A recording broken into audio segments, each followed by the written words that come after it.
Buggins, young guns fire bright. Sahel dances, Korean takes flight. East Bengals, Wolves, Crespo's out. Clayton's gone, no more doubt. Tagore once lent his name, but Vivekananda not the same. Super Cup who claimed the night, red and gold or green and maroon. Hello guys, welcome to the new episode of Aryan Script. Aryan Scripter brand new episode e shobaike shagoto. আচ্ছা, এই এপিসোডের শুরুতে একটু অন্যরকম ভাবে কথা বলি। আপনারা অনেকেই আমাকে বারবার মেসেজ করেছেন দুদিন ধরে যে আচ্ছা, ইস্ট বেঙ্গল ক্লাবের শীর্ষকর্তা দেবব্রত সরকার বিবেকানন্দ নিয়ে যেটা বলেছেন কানেকশন নিয়ে, সেটা সম্পর্কে আপনি কিছুই বলছেন না, এড়িয়ে যাচ্ছেন। তো একটা জিনিস বলে দিই, একদমই ডেফিনেটলি বিবেকানন্দের সঙ্গে কানেকশনটা ভুল ছিল। হয়তো তিনি অন্য কিছু বোঝাতে গিয়ে মনীষীদের নাম মনে পড়ছিল না বলে দিয়েছেন, এটা একদমই ভুল। অ্যাজ এ আমি নিজে রামকৃষ্ণ মিশনের ছাত্র, তবে এটাও ঠিক যে সাংবাদিকদের সব মনীষীদের জন্ম মৃত্যুর সাল মনে রাখাটা কঠিন, তাই তারা হয়তো প্রতিবাদ করতে পারেননি। কিন্তু আমি নিজে যেহেতু রামকৃষ্ণ মিশনের ছাত্র, আমি রামকৃষ্ণ বিবেকানন্দ এনাদের জন্মসাল এবং বাকি কিছু যাদের আমরা পছন্দ করি, সবাই জানো, মানে যাদের তোমরা পছন্দ করো তাদের জন্মসালটা মৃত্যুটা মনে রাখো তোমরা, নেতাজি, বিবেকানন্দ, এদের সবাই।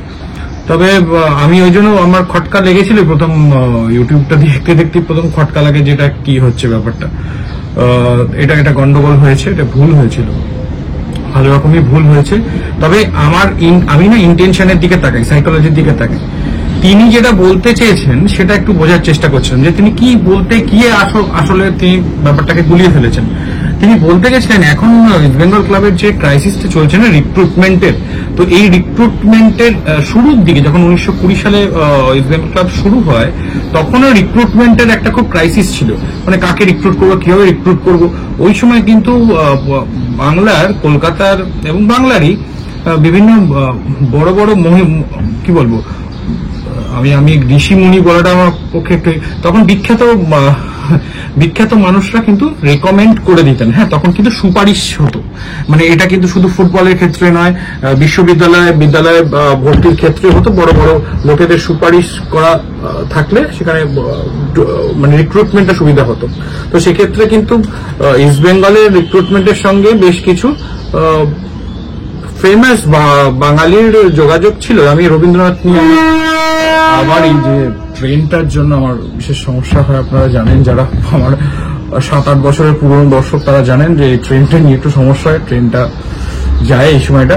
হ্যাঁ, আমি যেটা বলছি যে রবীন্দ্রনাথের সঙ্গে কিন্তু ডাইরেক্ট ইস্ট বেঙ্গল রিক্রুটের একটা সম্পর্ক আছে বলে, আমি কি সম্পর্ক আছে ছোট্ট করে বলে দিয়ে তারপর আমি নিতুদার কথায় আসছি, যে তার ইন্টেনশনটা কিন্তু ভুল ছিল না। হ্যাঁ, একটা ভুল হয়ে গেছে, যেটা নিয়ে হয়তো আমরা একটু বলছি। আমার নিজের ভীষণ খারাপ লেগেছে, যেহেতু আমি রামকৃষ্ণ মিশনের ছাত্র, বিবেকানন্দ নিয়ে ওই ব্যাপারটা বলাতে খুব খারাপ লেগেছে আমার। তবে এটাও ঠিক যে তার ইন্টেনশনটা অন্য ছিল। আমি আসছি সেই বিষয়ে, রবীন্দ্রনাথটা বলে। সূর্য চক্রবর্তী বলে একজন প্লেয়ার ছিলেন, 1922 সাল ওই রকম সময় থেকে বোধহয় 10 বছর, 20 আমার সালটা ভুল হবে, আমি কাছাকাছিটা ধরে নেবেন, 1920-22 সালের নাগাদ ইস্ট বেঙ্গলে আসেন এবং যথেষ্ট ভালো খেলেন। তো এই সূর্য চক্রবর্তীর কিভাবে কলকাতায় ফুটবল সার্কিটে তার আগমন ঘটে রবীন্দ্রনাথের হাত ধরে। ত্রিপুরায় রবীন্দ্রনাথের বন্ধু ছিলেন সূর্য চক্রবর্তীর বাবা। তখন সূর্য চক্রবর্তী ঢাকায় কোন একটি জায়গায় খেলতেন, কোন একটি ক্লাবে খেলতেন। ঢাকার ওয়ারি ক্লাব তখন কলকাতা বিভিন্ন এতে পার্টিসিপেট করতো, এখানে পার্টও ছিল তার। ওয়ারি ক্লাব আপনারা জানেন যে 100 বছরের থেকে বেশি আর কি তারা খেলে। তো রবীন্দ্রনাথের সঙ্গে তার সূর্য চক্রবর্তীর বাবার আলাপ হওয়াতে রবীন্দ্রনাথ তৎক্ষণাৎ বিশ্বভারতীতে পড়াশোনার জন্য ডেকে পাঠান সূর্য চক্রবর্তীকে, ঠিক আছে। এবং বিশ্বভারতী একাদশে রবীন্দ্রনাথ তোমরা জানো যে মোহনবাগানের কানেকশনে, তোমরা জানো যে রবীন্দ্রনাথ ভীষণভাবে ফুটবলটাকে করতেন, ওই আইএফএ শিল্ড যে তার সময়টাকে, যে ওইটা একটা হাতিয়ার ব্রিটিশদের বিরুদ্ধে। তো রবীন্দ্রনাথের বিশ্বভারতী একাদশ ছিল, সেটা নিশ্চয়ই অনেকেই জানো। তো বিশ্বভারতী একাদশে নিয়মিত কিন্তু খেলছিল সূর্য চক্রবর্তী। তো তারপরেই তার চোখে পড়ে বাবু মজুমদার এরিয়ান ক্লাবে, এবং তারপর সে ইস্ট বেঙ্গলে আসে, ইস্ট বেঙ্গলে পাঠানো হয়।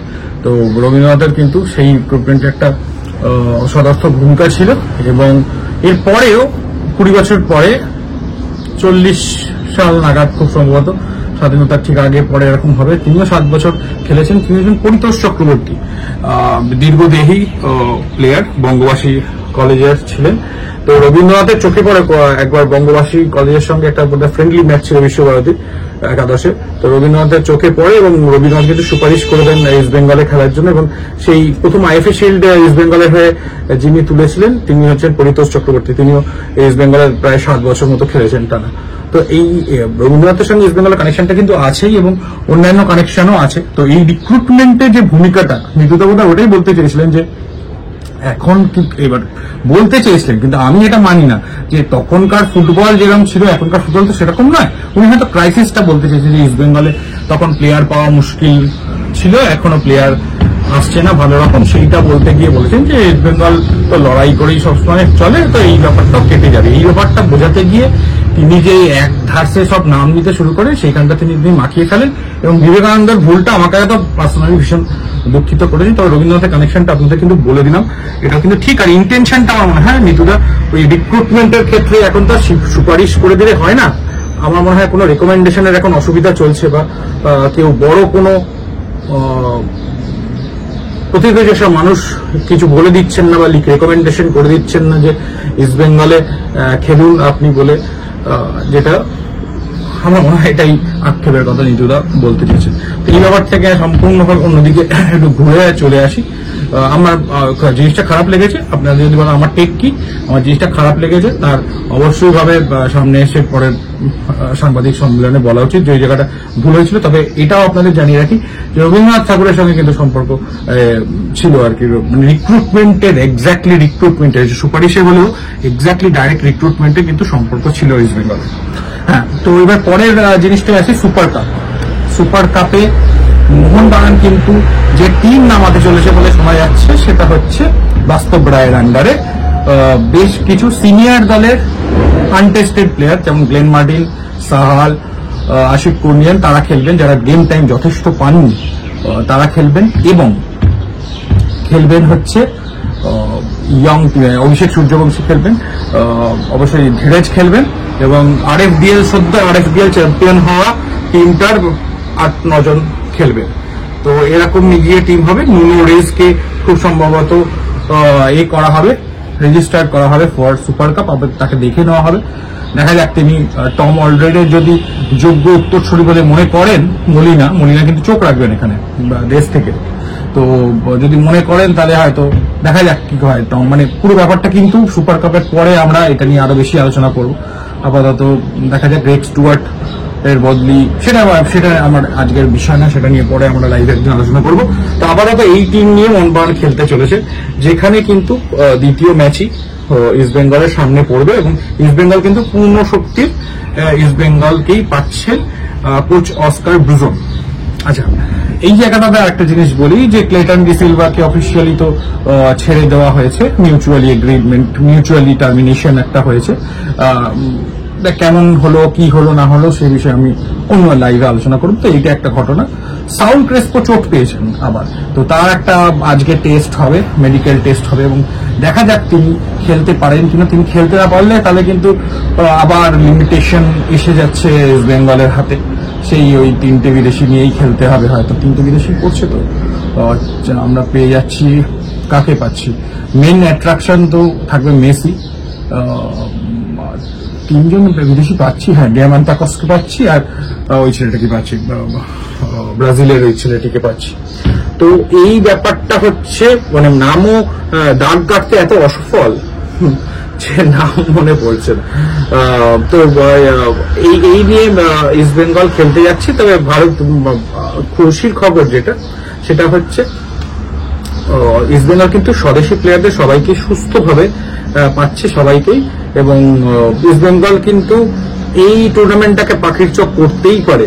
এবং যেহেতু তারা কোয়ার্টার ফাইনালে অপেক্ষাকৃত দুর্বল, মোহনবাগানকে পাবে বা অন্যান্য টিমগুলো তারা কিন্তু ইস্ট বেঙ্গল থেকে অনেকগুলো বেশি ম্যাচ খেলে, যেমন ব্যাঙ্গালোর মানে কয়েকটা টিম বা এই লিগের টিমও সদ্য খেলে উঠেছে। তো দেখা যাক ইস্ট বেঙ্গলের এই জায়গাটা কোনো অ্যাডভান্টেজ ইস্ট বেঙ্গল পায় কিনা। সেলিসের কথা বলছিলাম আমি, ইস্ট বেঙ্গল আরেকজন বিদেশির কথা, তো তাকেও দেখে নেবে। দেখা যাক অস্কার ব্রুজন কিভাবে টিমটা চালায়। তবে সুপার কাপের মধ্যে আমার মনে হয় না আর কোনো বিদেশি ইনক্লুশন নতুন করে ইস্ট বেঙ্গল করবে এই মুহূর্তে দাঁড়িয়ে, যা করার পরেই করবে। প্লাস এমনি ভিডিওটা বড় করো না, ভিডিওটা ভালো লেগে থাকলে দেখুন, ভিডিওটা ভালো লেগে থাকলে আমি বলবো না লাইক, কমেন্ট, শেয়ার বা সাবস্ক্রাইব করুন। যদি করে দেন তাহলে থ্যাংক ইউ, আপনার দিনটা ভালো যাক।